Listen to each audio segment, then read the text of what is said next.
ভাদ্র মাসের কৃষ্ণপক্ষের একাদশী তিথি অন্নদা একাদশী নামে পরিচিত। এই একাদশীর মাহাত্ম্য অনেক বেশি। এই দিন ভগবান বিষ্ণুর বিশেষ পূজা করলে তিনি তুষ্ট হন এবং অনেক শুভ ফল পাওয়া যায়।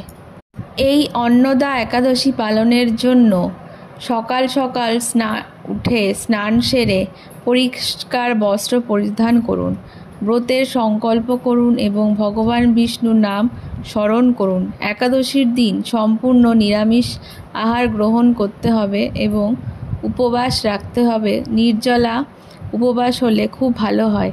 এই দিন ভগবান বিষ্ণুর মূর্তির সামনে প্রদীপ প্রজ্বলন করে তার 108 নাম স্মরণ করতে পারেন। ওং নমো ভগবতে বাসুদেবায় এই মন্ত্রটি 108 বার জপ করতে হবে।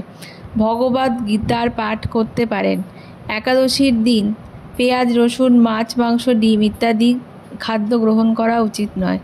এই দিন ভগবান বিষ্ণুর ভজন এবং কীর্তন গাওয়া উচিত।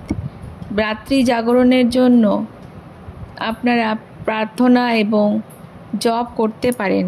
এই দিন ব্রহ্মচর্য পালন করতে হবে এবং তুলসী পাতা তোলা যাবে না। আপনাদের যদি ভগবান বিষ্ণুকে নিবেদন করার থাকে তাহলে আগের দিন সেই তুলসী পাতা তুলে রাখবেন। এই দিন পঞ্চ রবি শস্য বর্জন করা বাঞ্ছনীয়। এই দিন ধান জাতীয় সকল প্রকার খাদ্য যেমন ভাত, মুড়ি, চাল, চিড়া, সুজি, পায়েস, খিচুড়ি, চালের পিঠা, খই ইত্যাদি খাওয়া যাবে না। গম জাতীয় খাবার, আটা, সুজি, ময়দা, বেকারি, পাউরুটি, বিস্কুট, হরলিক্স ইত্যাদি খাওয়া যাবে না। ভুট্টা জাতীয় খাবার যেমন ছাতু, খই, রুটি ইত্যাদি খাওয়া যাবে না। ডাল জাতীয় খাবার যেমন মুগ, মাসকলাই, খেসারি, ছোলা, মুসুরি, অরহর, বরবটি, শিম, মটরশুঁটি ইত্যাদিও খাওয়া বর্জন করতে হবে।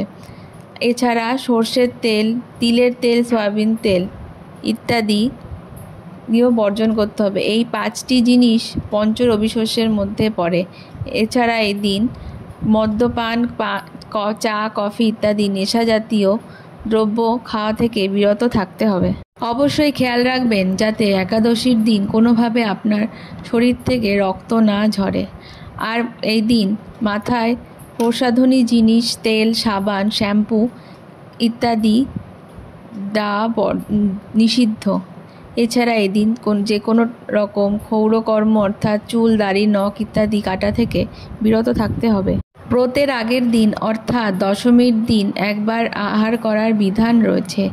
একাদশীর দিন নির্জলা উপবাস করলে বা যারা পারবেন না তারা নিরামিষ এবং এই নিষিদ্ধ খাবারগুলি না খেয়ে সাত্ত্বিকভাবে জীবনযাপন করবেন। এরপর পারণ অর্থাৎ উপবাস ভাঙার জন্য দ্বাদশী তিথিতে সূর্যোদয়ের পর উপবাস ভঙ্গ করবেন। ব্রত চলাকালীন পরনিন্দা, পরচর্চা ইত্যাদি থেকে বিরত থাকবেন।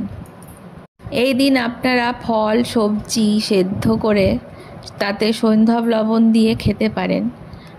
তাছাড়া এই দিন দুধ জাতীয় দ্রব্য সেবন করতে পারেন। 2025 সালের একাদশী তিথি বিশ্বকর্মা পূজার দিন অনুষ্ঠিত হবে এবং আপনারা কে কে একাদশী তিথি পালন করলেন তা অবশ্যই কমেন্ট করে জানাবেন। তার সাথে সাথে আমাদের চ্যানেলটিকে সাবস্ক্রাইব করে দেবেন। ধন্যবাদ।